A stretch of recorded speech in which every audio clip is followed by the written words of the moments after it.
আসসালামু আলাইকুম। আশা করি সবাই ভালো আছেন।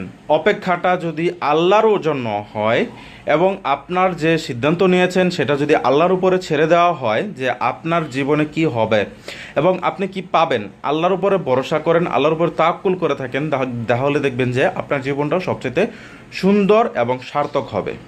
কারণ আল্লাহ জানে আপনাকে কখন কি দিতে হবে, কখন কি দিতে হবে না, কি দিলে আপনার জীবনটা সুন্দর হবে, কি ছিনিয়ে নিলে আপনার জীবনটা সুন্দর হবে, সেটা আল্লাহ ছাড়া কেউ জানে না। কারণ আল্লাহ হচ্ছে আপনার জীবনের উত্তম এবং আদর্শ পরিকল্পনাকারী।